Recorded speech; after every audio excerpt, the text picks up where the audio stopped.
Yeah, I can see it Good. now. Okay. Hello and welcome to episode 6 of our podcast. This is the second episode of season 2 where we talk about the socialization equation. And I'm with Tommaso Di Bartolo, the founder and CEO of Phygital, the startup laying the building blocks of social experience. How are you doing today, Tommaso? Excited for the G episode? GM Romeo. Yes, absolutely GM, excited as GM. always. And by the way, I love that you adopted also my name here on the left of your screen. But this is Romeo leading our content at Digital. Always a pleasure to interact with you. Oh yeah, yeah. There are some issues. Let me quickly change it. The app doesn't like my name; it likes yours. Awesome, awesome. And it's live. That's awesome. Cool, Romeo. All right, amazing. So our topic of discussion today is the practical use cases of a spatial platform like Phygital. So let's get into it. Give me All your right. three top use cases that will meaningfully affect the user's life, be it education, shopping, or entertainment experience.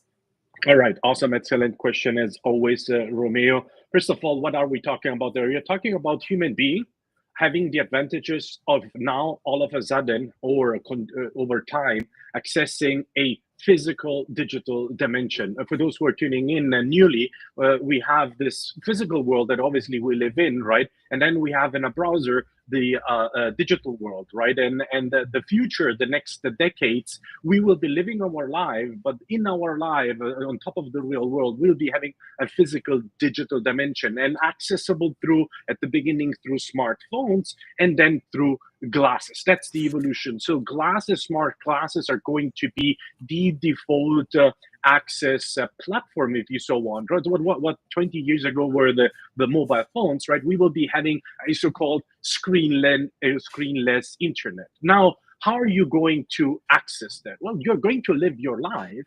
And as we do right now, things like commuting, education, shopping, socializing will be all be enriched through this physical digital dimension. So, Romeo, it will be hard to define one specific use case, right? The question more is here, what will gradually be use cases that will be actually almost chronologically be adopted first, right? And we need to focus at the beginning on specific scenarios, right? That's why we at Phygital, with our application Viri, the Viri world, right, are focusing on the scenario of students on campus. So we geofence campus and we say, hey, your campus right now, meaning really the overview, the physical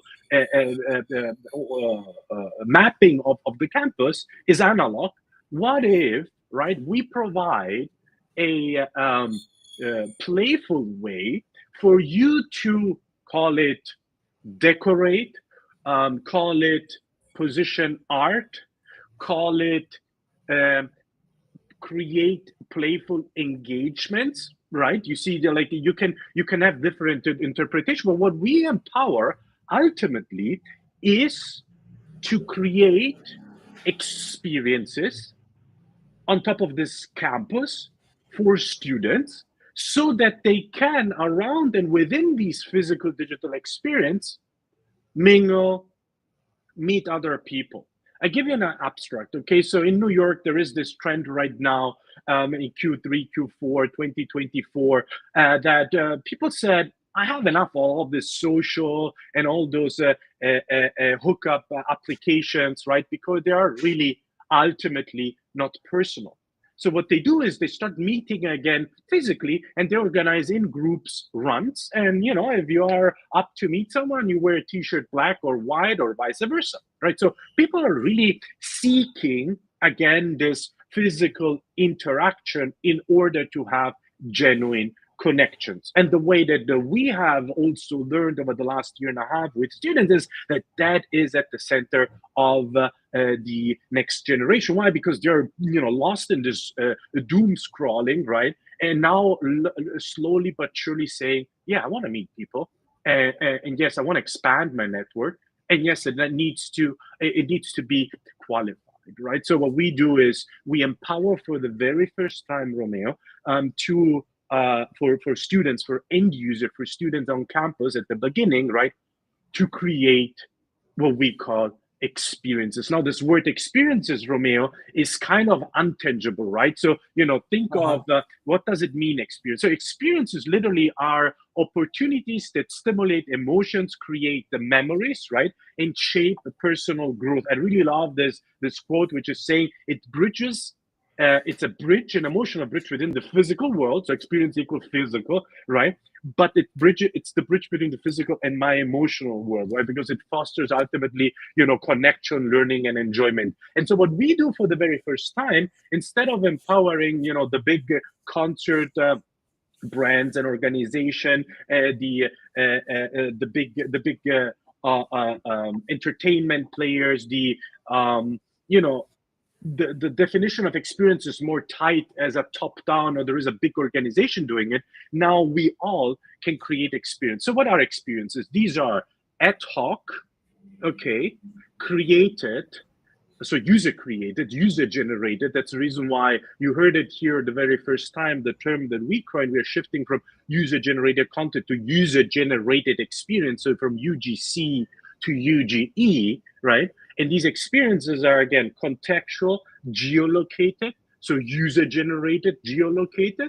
Based on what? Based on bespoke inputs and information that the user provides into our application, and we derive that information from images. So in very short, instead of taking a picture, an image, and sharing it on social media for a like, you now take a picture slash or a video, and we transform it into a geolocated, contextual Yeah. engagement Mhm. with the theme and the topic tied to what you have captured, right? So that you can meet physically digital the and like-minded peers. So let me recap here, because we have addressed a lot of things. So what is experiences? Again, experiences really bridges. It's a bridge between the physical world and your emotional world, fostering connection, learning, and enjoyment. Second learning that we have here is that currently experiences are more known from organizational top downs or big brands, right? And only made available for those who have the means. We are creating here an empowerment, a tool that empowers at the beginning students, Gen Z, Gen Alpha, to do and create user generated experience. So we're shifting from UGC to UGEs, right? So UGE. And last but not least, right, those experiences, they have a flavor of playful engagement, because it's contextual, it's geolocated, and the purpose of it, right? The essence of it is you to meet like-minded peer, right? Around a form of self-expression. I repeat, UGC, user-generated content, becomes UGE, user-generated experiences, through what? A form of self-expression, and the self-expression will be those contextual, geolocated experiences that are physical, digital. That makes a ton of sense. Thanks for going through that. It really makes a ton of sense when you are talking about these things in that contextual way. So, one of the challenges of innovation is obviously convincing people that it's going to change their lives, right? So, people thought personal computers were useless, the internet was a fad. Even now, they say blockchain is just a glorified ledger. So, what do you think will be the inflection point for phygital that will start onboarding the general mass? And how far away are you from your roadmap from that? Oh, phenomenal question. Any democratization of something, meaning you make available widely something for everyone, which we are doing in terms of democratizing experience. You empower others to create experiences everywhere, right? So you have always this innovation cycles. Shout out to the book, the Epiphany. Uh, Wow, now I have a blank. Yeah, it is. I think it's the author. The author was. All right, cool. Let's. I forgot it. I have it in the tip of my tongue. It will come. So, but yeah. So the adoption cycle is really the four steps of early adopters, right? I actually like the most recent the most recent categorization that Mike Maples has done in his book in 2024 is called co-conspirators. Who are co-conspirators, Romeos, right? Co-conspirators are those who truly see where you are going with the innovation, right? By the way, let me be very specific. Have this very clear belief of, yes, physical digital is not here yet. Do we all agree on that? Yes, we all agree on that.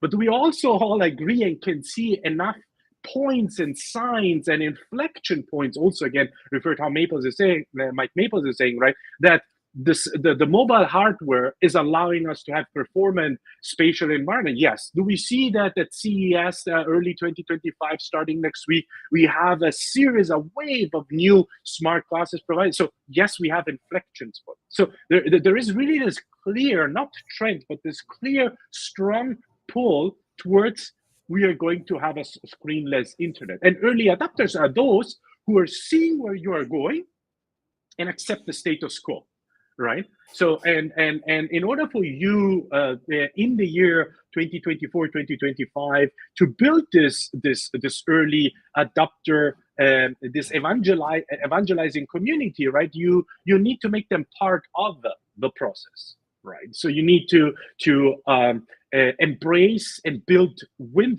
embrace them and build with them, with the target audience, right? So and then you will be having a series of experiments, which again, we you know it very well, Romeo. We are 18 months plus now into our experiment. We have experimented 3 different use cases, right? And over 18 months, right? Because it takes always a while before you do a POC, and before then you get results, and before then the result of that experiment become quantifiable, right? And so, long story short, to recap also this point here of what do you need? First of all, when you have innovation, you need early adopters, or in a better term, co-conspirators. Co-conspirators are those who understand the division, right, and accept where you stand right now. In Yeah. simple words, I see where you are going with physical digital. I love the idea. I believe in that idea. And I'm okay that we are at the beginning. And therefore, we start with mobile, and we start on campus, and we start with a geofence location. And within the geofence location and on campus, the experience has only one use case, which is the commingle and co-creation of what we call this digital graffiti, right? That is the steps that you do. Now, what we are here doing as a company, Ron, is we are truly positioning ourselves as in pole position, right? Because we have some of the best talents in Gen AI. We're building our own 3D 4D foundational model. We have some of the best talents in XR from some of the most renowned brands that are really understanding the intersection between AI and how the AI translates then not into a screen, but truly into a screenless internet, right? And we have some of the best talents that are creating performant infrastructure on the back. Fantastic, fantastic. And I know we will be doing a few product specific episodes later, but can you tell me a bit about the current stage of the product and what it can do, and where do you see like people actually starting to use it, like at what stage of the development? We have roughly, as of the end of Q4 2024, and we are very humble of that, 15,000 students across the most renowned universities in United States. Call it Stanford, UC Berkeley, NYU, Brown, University of Michigan. Big shout out to Stony Brooks, and so on, that are on our wait list. So great. Now, from the wait Yeah. list, we are hand picking, truly, I repeat, hand picking the co conspirators, because at the beginning, you do not need opinions from everyone, because this word everyone might eventually at the beginning impact your direction actually negatively, because everyone is not the co-conspirator. So you want to really have this visionary mind who understands where we are going and accepts where we are and wants to be part of that journey, right? So we are right now under a usage of truly, under 1,000 users that have the mobile application. Very in version 02, we are releasing version 03 in February, which from a tactical perspective right now, we have more of a functional approach of testing. Again, guys, we're testing physical, digital. Who has done it before, right? And it's not, and it's Yeah, yeah. a an open world approach. So it's not a game like Pokemon Go was, where you had IP and you were just seeking that IP, right? So which was more of a closed design. It's an open design. It's a Gen AI influenced design. It's a user generated experience, right? So you have many components that need to understand the environment and then make sense and create a code loop that makes sense, right? And creates value for the end user. So we have three steps in validation in the first three versions that we are right now. By the way, whomever wants to join Viri.world, sign up for our co-conspirators, early adopters. Join definitely our Discord community, right? Because that's where we live, and that's where how we grow and how we get the opinions, right? And the big announcement that we have. The end by the end of Q1, we have the very first complete redesign, and we move from functional design into, I call it the wow design, truly immersive design, truly XR design, new navigation models, right?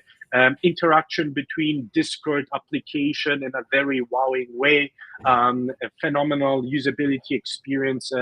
All that is about to happen, is already in the making, and is about to happen in Q1 2025. So big things to come.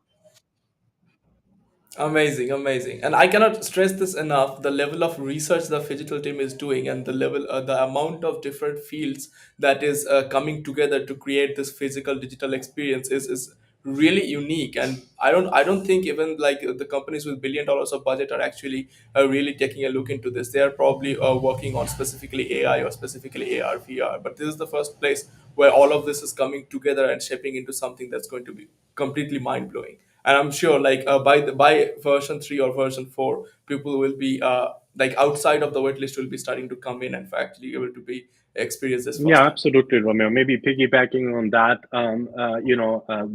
we have two professors that are only measuring the impact of physical digital enjoyment within the physical digital core loop mechanic that we are building, right? So we truly made it almost an Mhm. equation out of it, and saying, okay, if you do A, you get rewarded B, you go C, and you meet D, right? How does this impact your level of contribution, your level of enjoyment, your level of a feeling of belonging, right? Because we are also have an underlying, Romeo, as you know, a different a network effect that we are building in, unlike in the past where social media was all about an individualistic behavior, right? We have brought the we back in the community, meaning it's all about collaborative efforts, meaning I do something with others across the physical digital world, and therefore, or as a result of that activity, that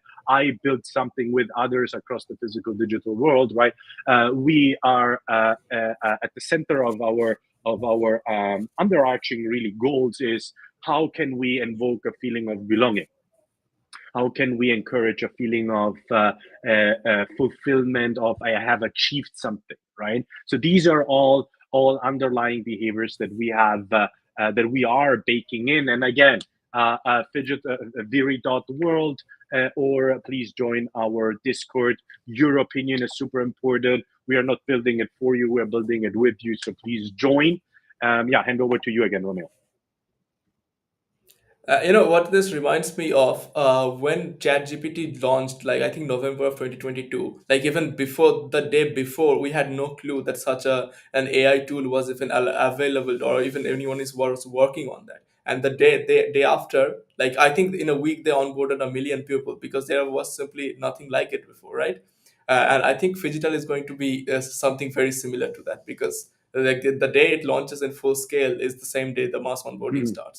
Yeah, it's interesting what you're saying, because people obviously above the line evidences are only created when mass adoption comes, right? But between above the line evidences and mass adoption happens, you have a huge history. You're referring to OpenAI is also 10 years old already, so they have tons of Yeah. history of biting into a very bitter time and going through very tough times, right? And by the way, for every entrepreneur out there, this is actually the most enriching time that an entrepreneur can have, which is the early stage phase where you, as Romeo is saying, very diligently believe in your vision, you believe in what's not seen, you believe and have faith in truly making something happen, whereas others are not seeing, right? And you slowly but surely, gradually create this movement where your team aligns with you,